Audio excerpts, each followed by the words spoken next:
definição de sinal que eu trouxe aqui, dentre tantas, é a seguinte: sinal é uma coisa que chama outra à memória, que traz recordações, traz lembranças. Então nós precisamos ver que essa definição aí, ela traz até nós o fato de que um sinal deve trazer à nossa lembrança alguma coisa. O sinal deve enfatizar alguma coisa a nós, e é notório a todos que nós só podemos lembrar aquilo que nós conhecemos. Não há como você me pedir para lembrar o nome do seu tataravô se eu nunca soube o nome dele. Não há como você pedir para uma pessoa lembrar alguma coisa que está dita na Bíblia se ela nunca ouviu a Bíblia. Então um sinal, ele tem que fazer isso. Ele traz a nossa lembrança. O que é a lembrança? É um ato mental pelo qual a memória reproduz um fato passado. Então, primeira definição de sinal: algo que traz a nós alguma lembrança. Lembrança é um ato mental que reproduz alguma coisa do passado. Você precisa ter conhecido aqui. A segunda definição é essa: um sinal é aquilo que revela uma causa oculta e ainda não declarada. Então, o sinal ele serve, primeiro, para trazer alguma coisa à lembrança, e segundo, para revelar a nós alguma coisa oculta, né? E essa segunda definição aí, a gente percebe no dia a dia. Por exemplo, você vem dirigindo numa estrada que você não conhece, mesmo que você conheça, tem uma placa, tem um sinal, curva fechada, adiante. E é bom que você dê evidência a essa placa, que você não passe por ela simplesmente por passar, porque a curva pode ser realmente muito fechada e acontecer alguma coisa ali. Então o sinal nos alerta para algo que sem ele, sem esse sinal, nós não teríamos como evitar, ou talvez até nós tivéssemos como evitar, até conhecêssemos já a estrada e nos esquecêssemos, por estar envolvido com alguma coisa, de que aquela curva está lá. Então, às vezes você passa a mesma estrada 10 anos, diz: eu conheço essa estrada com a palma das minhas mãos, mas como você teve surpresa às vezes, né, olhando, quase esqueci da curva, quando vi a placa eu lembrei. Então existe uma diferença entre esse fato, né, de sinal e de milagre. Você vai perceber que o apóstolo João, quando foi inspirado por Deus, ele enfatiza muito mais os sinais do que os milagres que Jesus realizava, né? Isso ele faz de tal maneira que esses sinais, eles precisam fazer com que aqueles que observem tais atitudes de Jesus, muito mais do que simplesmente um milagre que aconteceu no nascimento de Jesus. Agora vamos ver o que é um milagre, gente, para a gente diferenciar bem. Se você procurar lá no dicionário, vai estar assim: milagre é um fato sobrenatural, alguma coisa que é oposta às leis da natureza. Ou seja, a ciência descreve o milagre como alguma coisa que acontece com aquilo que para você é natural, só que não acontece da maneira que você está acostumado a ver. É natural você saber que o ser humano enxerga, natural, não te espanta em nada, você não vê como uma coisa: é verdade, o meu vizinho enxerga. Mas se eu disser para você que eu tenho um vizinho que era cego e agora passou a enxergar, você vai pensar: puxa vida, é natural para mim o ser humano enxergar, mas o cego, o cara que era cego passar a enxergar, não é natural. Então isso é um milagre. Para você saber que um ser humano anda, é normal, né? O meu filho foi à padaria, foi o quê? Foi a pé. Ele foi andando, natural, normal, foi a pé. Agora, se eu disser para você: eu tenho um filho que é tetraplégico, você não sabe o que aconteceu hoje. O quê? Ele foi à padaria. Levaram ele na cama, empurrando a cama, ou colocaram ele numa cadeira, amarraram? Não, ele foi andando. Isso é um milagre. Então existe uma diferença bem notória entre o milagre e o sinal, né? Por quê? A diferença então entre o milagre e o sinal é o seguinte: se dá no fato de que o sinal é algo que nos traz à memória alguma coisa que geralmente nos é oculta. Já o milagre reproduz em nossa frente, ou é relatado a nós, né, que fora feito algo que não nos é comum. E aí eu coloquei o seguinte, ou melhor, foi feito o que nos é comum de uma maneira a qual jamais pudéssemos pensar que fosse feito. O milagre, ele é alguma coisa que sobrepuja aquilo que para você é natural. O sinal não. Ele traz até você alguma coisa que te é oculta. Ele te alerta, né? Vamos ver então João falando a respeito dos sinais. Abra aí, por favor, no capítulo 20 do Evangelho de João. Nós vamos ler os versos 30 e 31.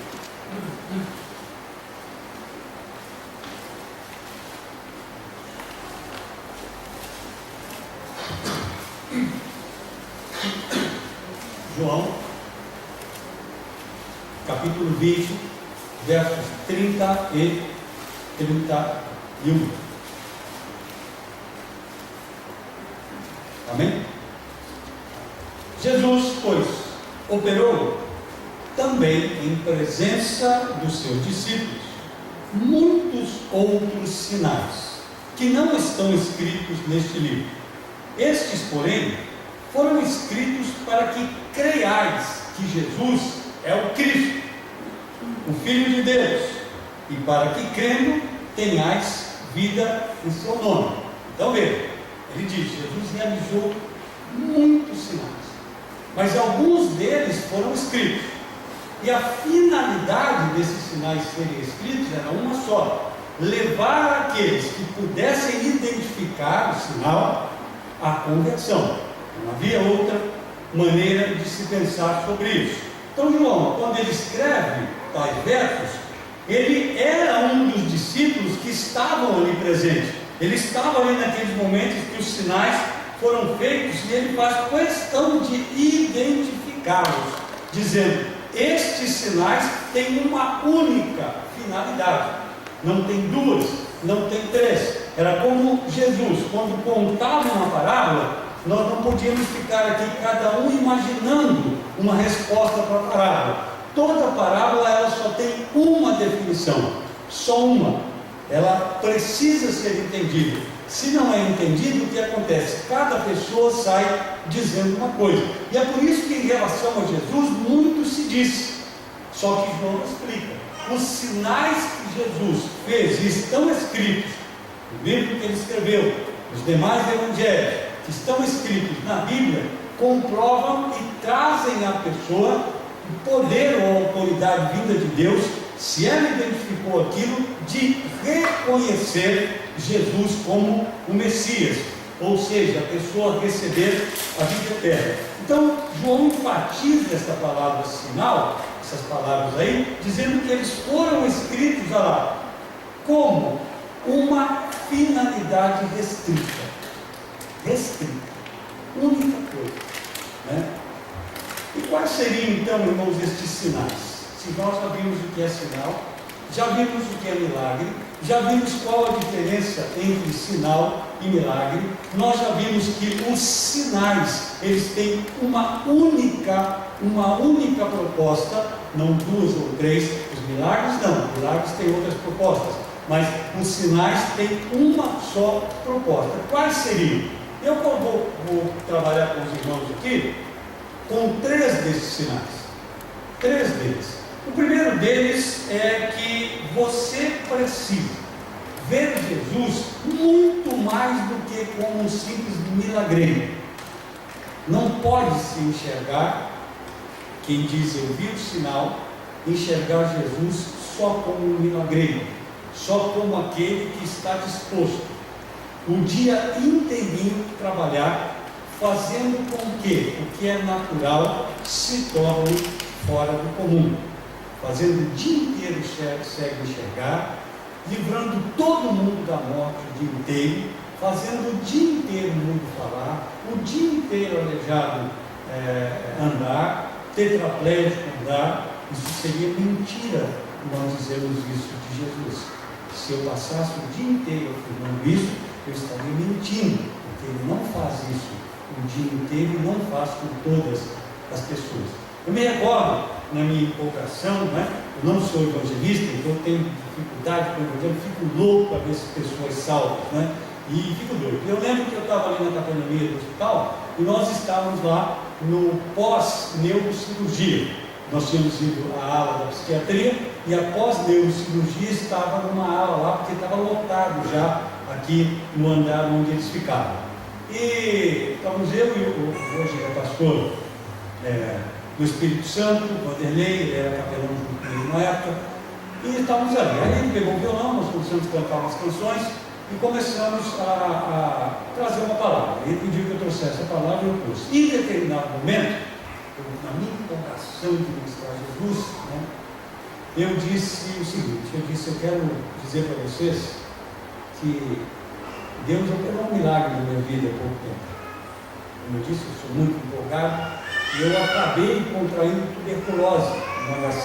Eu entrei na ala lá das doenças infecciosas e eu não podia ficar o tempo que eu fiquei, mas como tinha ali um travesti que estava já à beira da morte, estava em estado terminal mesmo de AIDS, e um outro rapaz que estava também muito mal, eu me empolguei com a vida deles, eu queria falar de Jesus, acabei contraindo tuberculose. Eu sei que eu contei, depois eu já tinha sarado, já tinha voltado para a capelania novamente, tinha passado quase um ano, e eu contei naquele momento ali isso. Deus fez um milagre comigo. Ele me livrou da tuberculose, eu pude sarar, pude voltar ao meu trabalho aqui no Hospital das Clínicas. Graças a Deus eu não tenho medo de contrair nada, eu amo vocês e tal. E de repente eu vi um rapaz sentado na cadeira de roda, um rapaz assim dos 38 anos, chorando. Aí, tá bom. Aí terminou, ele falou: posso fazer uma pergunta? Chorando. Falei: pode. Por que Deus faz isso para você e não faz para mim? Eu tenho filhos para cuidar. Por que essa doença veio em mim? Por que Deus não me sara? Escuto tanta gente falando que Deus sara, que Deus cura, e eu peço. Não sabia o que falar. Infelizmente, fui ali e apresentei um milagreiro. Eu não falei de Deus da minha salvação, do Deus que me fez passar pela tuberculose como se nada tivesse acontecendo comigo, do Deus que me via levantar, às vezes golfando sangue pela boca, pelo nariz, quase desmaiando, mas cantando louvores a eles. Eu não falei desse Deus.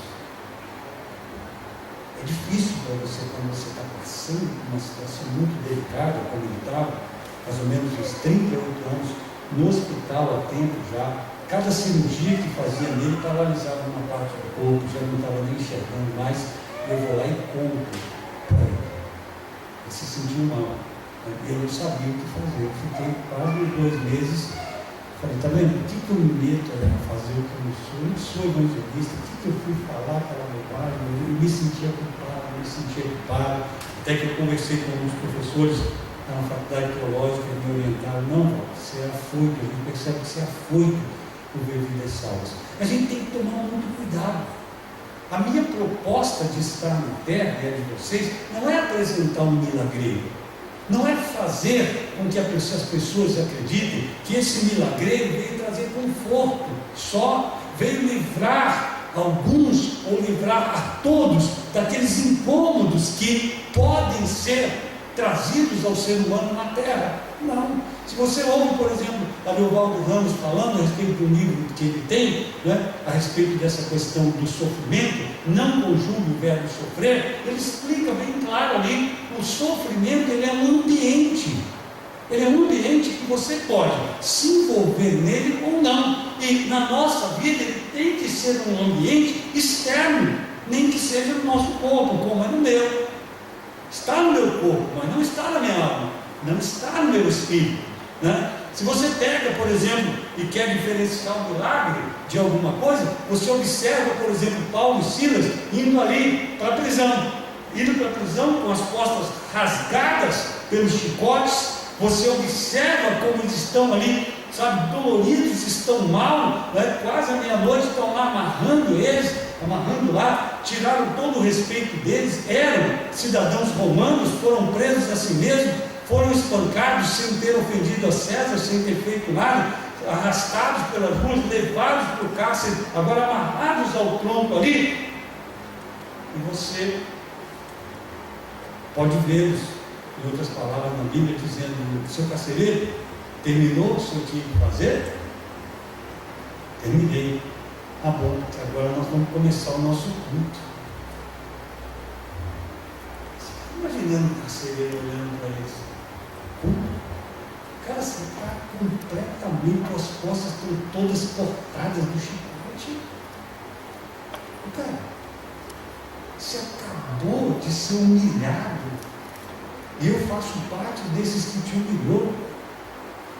Estou te amarrando aqui, meia-noite praticamente, estou doido para ir para casa, você veio me falar em culto. O senhor está convidado a participar. E lembra, no culto aqui nós vamos orar pelo Senhor.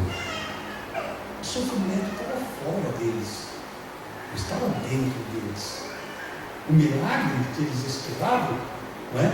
Era o milagre de suportar aquilo por Jesus, e não o milagre de ser impedido simplesmente por ser alguém que andava com Deus, de padecer alguma coisa.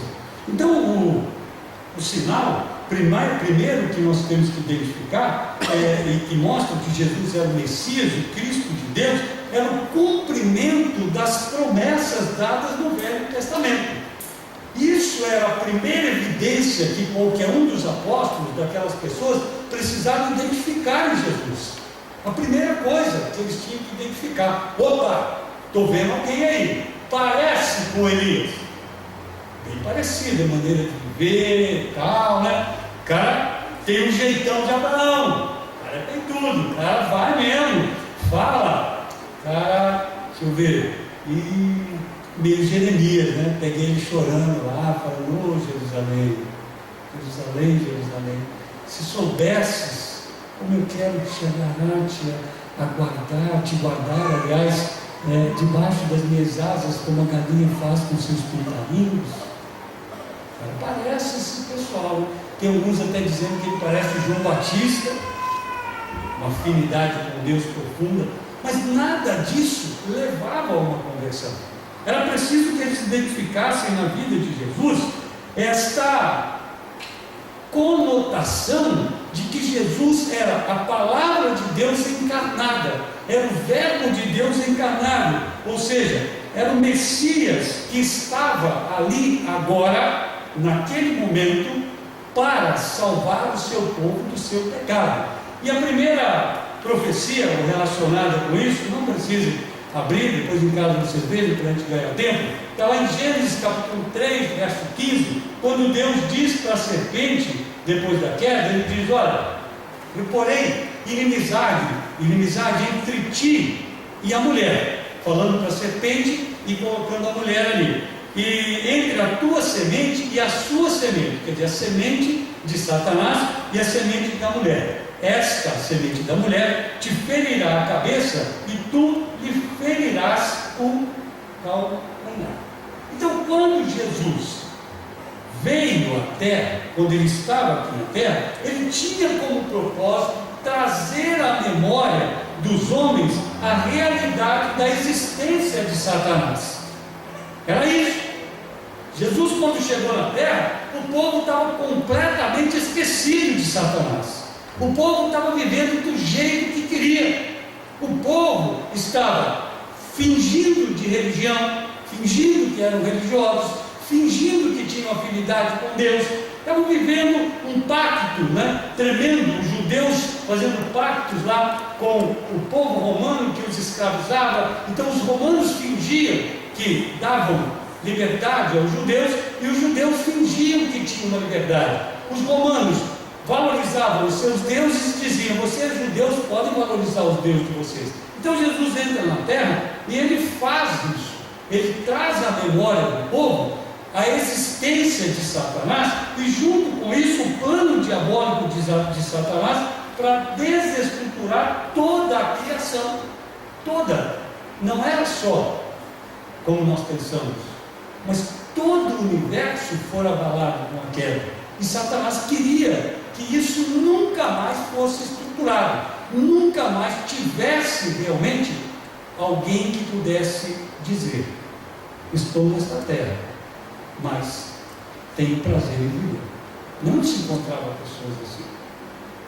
De maneira alguma, todas as pessoas estavam frustradas ali.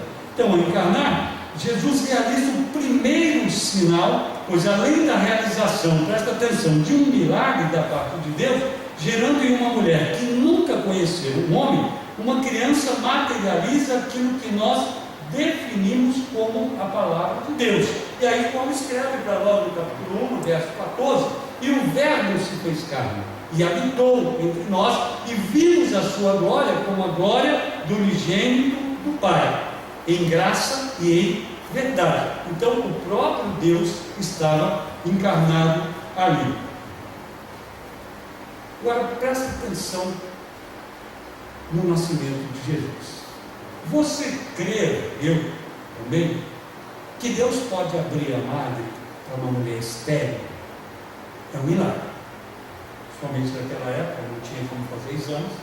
Uma mulher só sabia que ela era estéril se ela não tivesse relações sexuais com seu esposo. E geralmente era atribuída a ela a esterilidade. Então, nós sabemos que Sara era estéril, mas engravidou.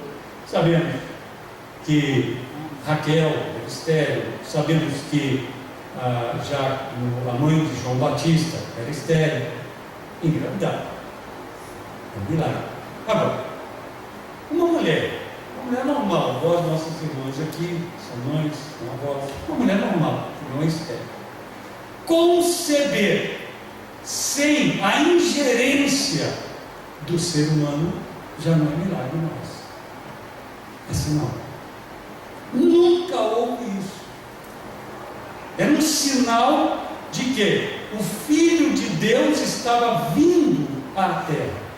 Aquele prometido que nós lemos lá em Gênesis 3, verso 15, capítulo 3, verso 15, estava agora adentrando a terra de uma forma sobrenatural, porém sem a ingerência humana.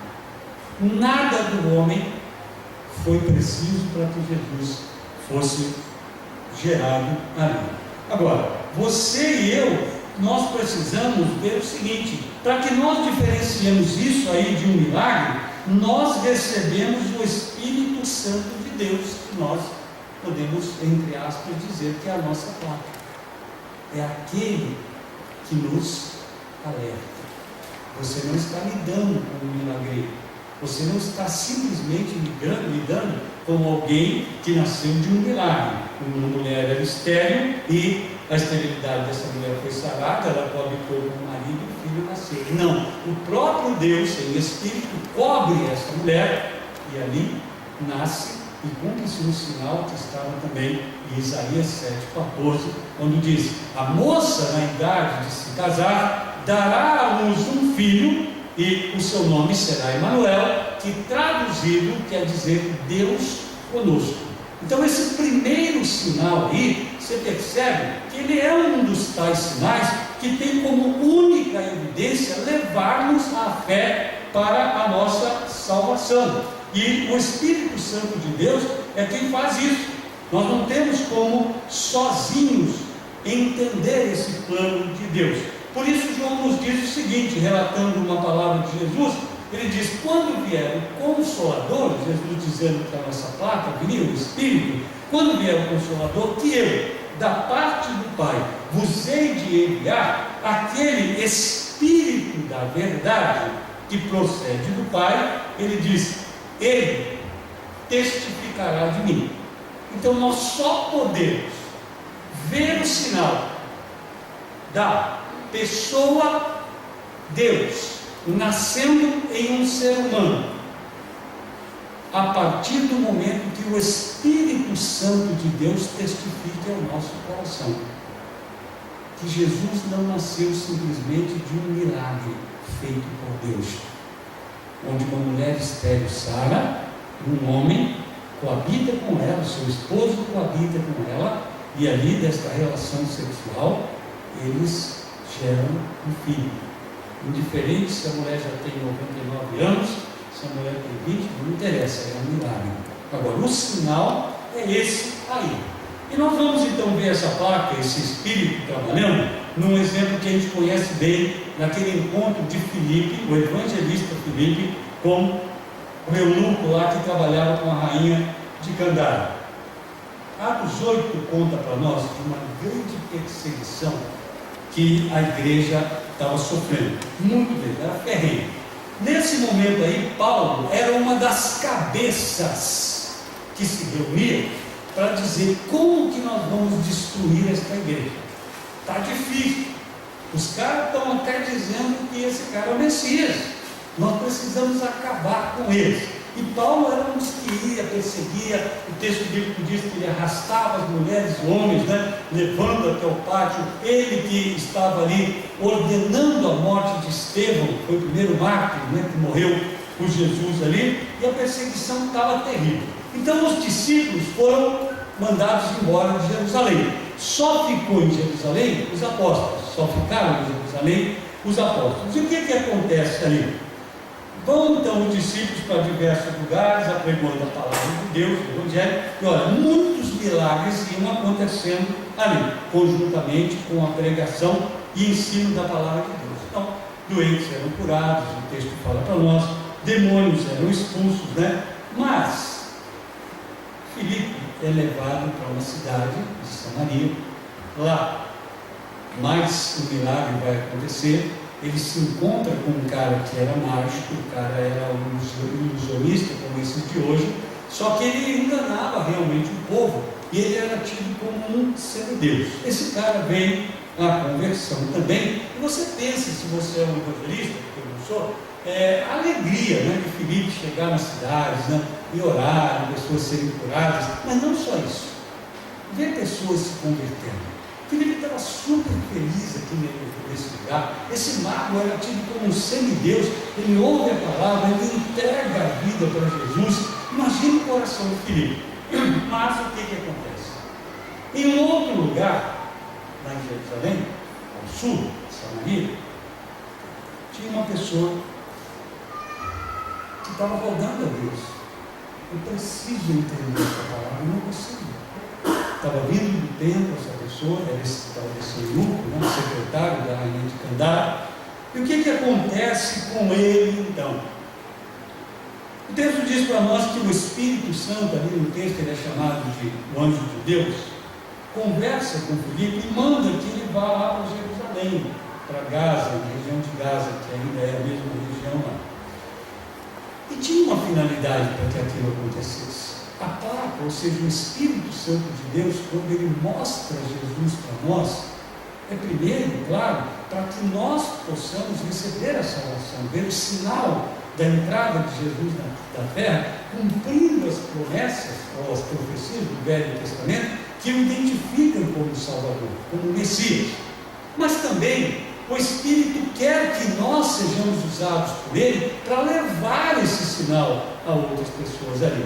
E Filipe obedece então ao homem e ao Espírito Santo e vai. Ele fica observando de longe esse homem, e o homem está ali, sendo carregado pelos escravos, lendo um texto da Bíblia. E Filipe vai ao lado aqui, e de repente Filipe faz uma pergunta para ele e diz: o senhor está entendendo o que o senhor está lendo aí? E ele responde óbvio. Como poderia entender se alguém me não ensinar? E ele roga a Filipe que se assente com ele ali. Então perceba, o homem confessa o que eu tive que confessar um dia, vocês tiveram que confessar um dia. A gente lê a Bíblia, se o Espírito Santo não esclarecer, ele não entende nada. Uma pessoa pode passar 20 anos na igreja sem compreender o plano de salvação, sem ser salvo. Ela pode estar ali. E a gente não sabe há quanto tempo esse homem vinha, lendo, vindo até ali, lendo, e nada. Ele não respondeu. Quando o Filipe perguntou: o senhor está entendendo o que o senhor leu? Como que eu posso entender? Eu não tenho quem me explique. Ou seja, já conversei com tudo quanto é chefe aí do povo aí, dos sacerdotes. Conversei com tudo quanto é fariseu. Nenhum deles consegue identificar para mim, porque quando eu converso com eles, o que acontece? Eles também não entenderam. Eles também estão aguardando alguma coisa que eu sinto no meu coração que está próximo e não consigo achar. Então o que Filipe faz? Vê ali o que ele está lendo Isaías, e o texto dizia o seguinte: ele foi levado, falando de Jesus, uma profecia, como ovelha para o matadouro, e como está mudo o cordeiro diante do que o tosquia, assim ele não abriu a sua boca. Na sua humilhação foi tirado e foi feito o seu julgamento. Quem contará a sua geração? Por quê? Porque a sua vida foi tirada da terra. E respondendo o eunuco a Filipe, digo: roga-te, de quem que esse profeta está falando? Ele está falando dele mesmo ou de outra pessoa? Veja, irmão, que desejo de conhecer, sem fingir, sem dizer eu já conheço. Não adianta, o que eu creio, já creio mesmo e acabou. Não, ele falou: eu venho lendo isso, né? Já interroguei diversas pessoas, de quem ele está falando. Então o que Filipe faz?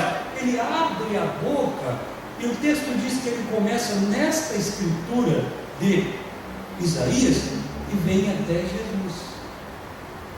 Até Jesus. O Espírito Santo, claro, mostra o sinal a ele. Tudo isso que você está lendo aí no Velho Testamento já se cumpriu. Se cumpriu em Jesus. E o texto diz que aquele homem então se batiza e começa a fazer parte da igreja ali. Então era necessário que o eunuco, visse, percebesse e entendesse o sinal, ou os sinais que Jesus realizara. Para quê? Para que a fé salvífica pudesse alcançá-lo. E isso também é nos dias atuais. Eu tenho tanta fé, já comprei 2 casas, e não sei o que, eu tenho tanta fé. Você é salvo? Você realmente crê que o teu nome está no livro da vida? Eu tenho muita fé, eu falar e acontecer. Não sei o que é, mas eu falo com Deus e acontece. Você é salvo. Você realmente tem o Espírito Santo de Deus na sua vida. Por quê? O segundo sinal evidenciado por Jesus aqui, na vida de uma pessoa que encontrou o Messias, é essa: a manifestação do fruto do Espírito Santo nessa vida. E Jesus esclarece isso para a gente com muita facilidade. Abra uma Bíblia aí, por favor, no livro de Mateus, capítulo 20.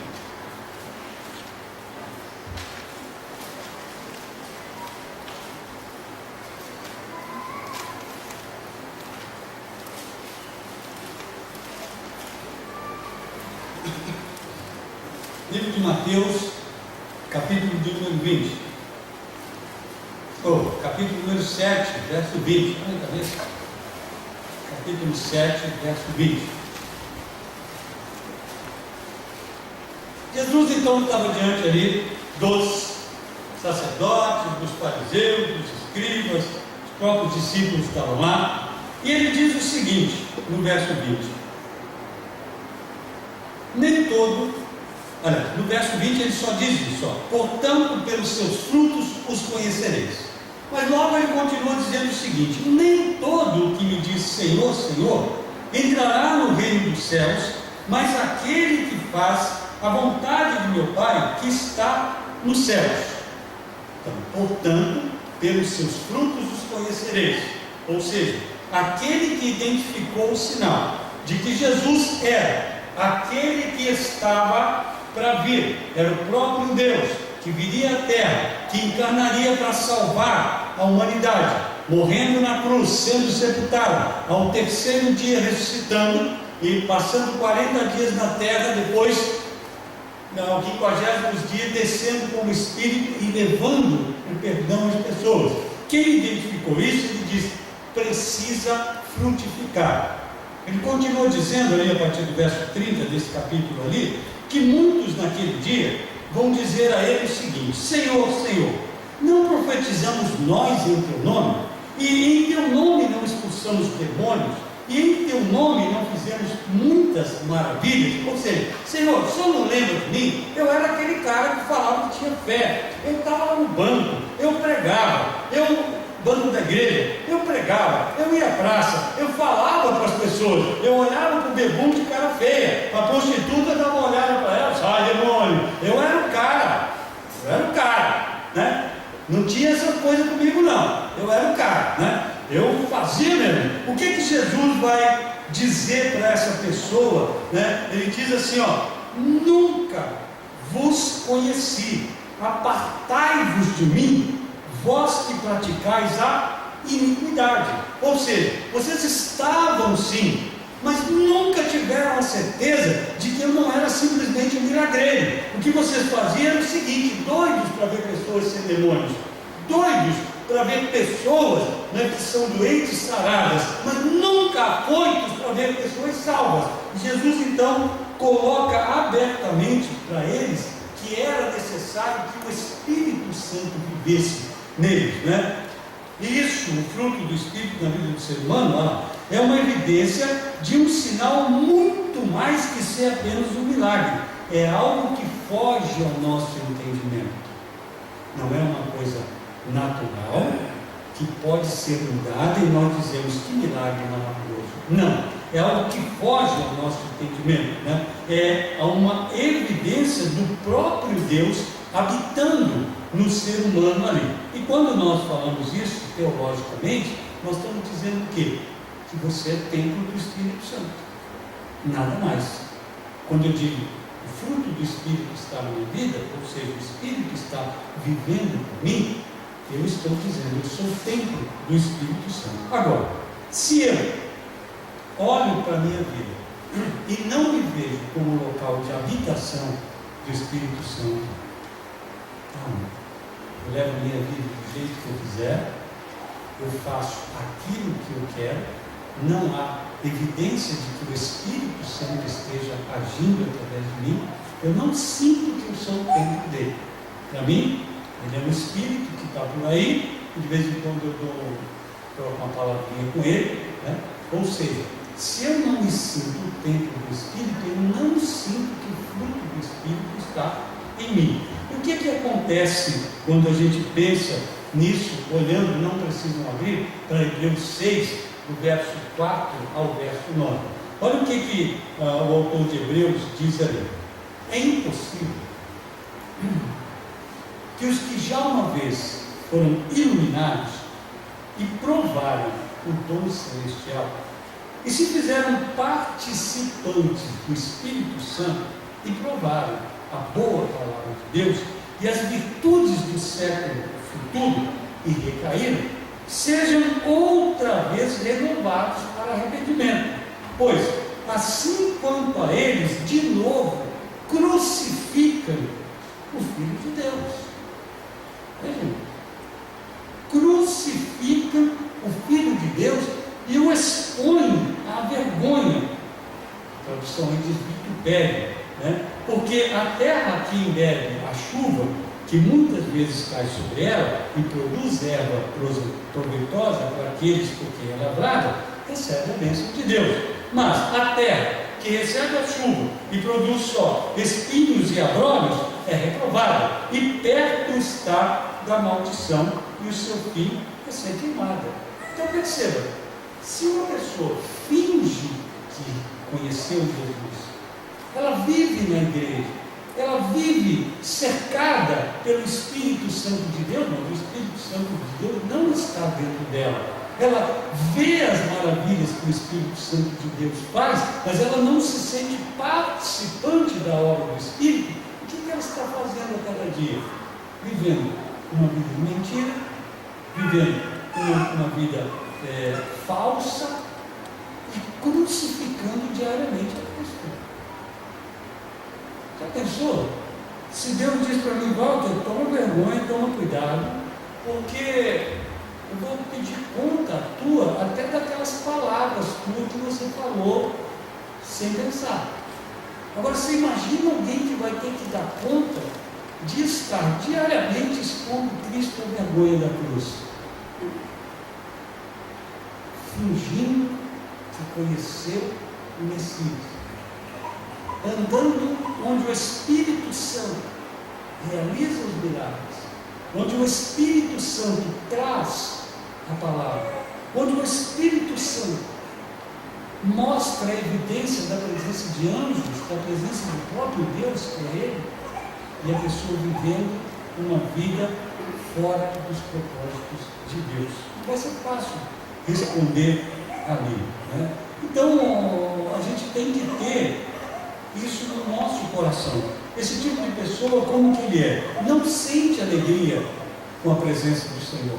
Sente alegria quando alguma coisa que ela acha boa acontece. Se acontecer alguma coisa que não é boa, acabou a alegria. A presença do Senhor não vale nada. Eu não sou o templo dele.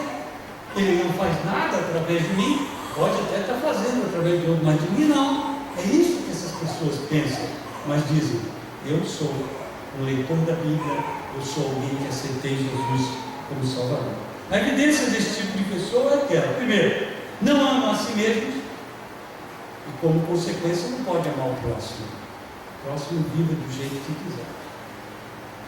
Quem não ama a si mesmo não tem como dar amor. Não tem paz verdadeira, não são longânimos com as pessoas, não são benignos com as pessoas, não são bondosos com as pessoas, não são fiéis a Deus, não são mansos com Deus. Tudo é culpa de Deus. Tudo é culpa de Deus. Saiu qualquer coisinha, ali é Deus o culpado, e eu não quero mais saber de Deus, e chega para lá, não quero saber de igreja, não quero, né? Não fazem realmente aquilo que agrada a Deus. E o último sinal que eu coloquei aqui, evidenciado pela presença de Deus na terra, que é visto por nós como único foco de salvação, é aquele que identificou para nós como sendo o Filho de Deus, e passamos então a viver como as Escrituras dizem. A Bíblia você vai ler, reler de novo, ler, não vai encontrar lá o que é felicidade. A Bíblia não fala o que é felicidade, mas ela fala o que as pessoas felizes, ou como as pessoas felizes vivem. Tá? No Salmo 1, por exemplo, nós vemos ali o seguinte: como sinal de que a pessoa reconheceu Cristo, foi salva por Cristo, e independente da situação que ela passa, ela vive com Cristo. O Salmo 1 conta para nós que feliz, ou bem-aventurado, é aquele homem que não anda segundo os conselhos dos que não creem em Deus. Os que não creem em Deus, eles acreditam que há evidências na própria terra que você pode colocar a tua vida nelas. Uns creem em horóscopos, outros creem em videntes. Cada um busca, uns buscam orientação no espírito de mortos, outros acreditam que anjos podem mudar situações, buscam orientação. Então, os ímpios são aquelas pessoas que já passaram, como Hebreus disse para nós, por tudo aquilo que o Espírito Santo trabalha. Não é o pecador que nunca ouviu falar de Jesus. Não é o eunuco que está lendo, relendo, meu Deus, está faltando alguma coisa, tem algo errado e tal, e eu preciso. Não. É o cara que diz, eu vivo da maneira que eu quero. Feliz então, segundo a Bíblia, bem-aventurado, é o homem que não anda segundo o conselho dessas pessoas. É aquela pessoa que não se detém no caminho dos pecadores. Ela até passa pelo caminho dos pecadores. Ela até diz aos pecadores: olha, eu queria falar com vocês sobre a pessoa mais importante da minha vida, Jesus. Você fala com a pessoa. Ele, tudo bom, Jesus te ama, estou orando por você. Mas ela não se detém no caminho dos pecadores. Por quê? Há um perigo de você perder realmente o foco da felicidade. Se você der ouvido ao ímpio, parar no caminho do pecador, você pode cair na tentação de sentar-se na roda dos escarnecedores, daqueles que estão, às vezes, até na igreja, crucificando a Cristo novamente, expondo Cristo à vergonha. Na igreja eles são uma coisa, em casa são outra. A vizinhança não conhece, no trabalho são outra pessoa. Expõe Cristo à vergonha. tem essa característica, né? Tem uma coisa que a gente deve observar bem nesse tipo de pessoa. A Bíblia fala para nós daquele filho que pediu para o pai: eu quero a minha parte da herança. O pai tinha 2 filhos, e eu quero a minha parte, eu vou embora, né? O filho já estava enfadado de estar ali na casa do pai, embora o pai sendo o dono, ele estava enfadado, e disse: eu quero. O pai dá a parte dele, ele vai embora, sai fora e tal. O texto diz que ele gasta tudo lá com as meretrizes, ele cai na gandaia, faz aquela farra tremenda. Não interessa para nós o que ele fez, sei que ele desperdiçou o dinheiro que não era dele. Tá bom.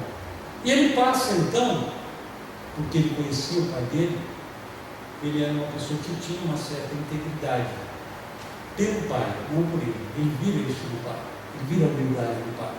E ele então fala: agora acabou o dinheiro, os amigos foram embora, a mulherada foi, acabou tudo. O que eu vou fazer? Eu vou arrumar um trabalho. E ele consegue o pior tipo de trabalho, um trabalho que seria humilhação para o judeu. Mas ele vai trabalhar limpando chiqueiro. E o patrão dele era tão terrível, como são os líderes, quem gosta de ser líder é assim, que não via nele um cara esforçado, que limpava o chiqueiro com todo carinho. O cara não deixava nem ele comer comida dos porcos. Nem comida dos porcos ele podia comer. Era o tipo de cara que não tinha apreço algum pelo ser humano. Então esse rapaz, ele começa a pensar e se lembra do pai dele. Ele vê como o pai dele cuidava não só dele, o carinho que o pai dele tinha por ele. Ele agora era um empregado, não era filho. Ele agora estava trabalhando na pior profissão para um judeu, mexer com porco. Ele queria comer a comida dos porcos. Ele não tinha valor algum, nem a comida dos porcos. Agora, irmãos, e nós? Os seres humanos estão vivendo, sabe, terrivelmente pisoteados por Satanás.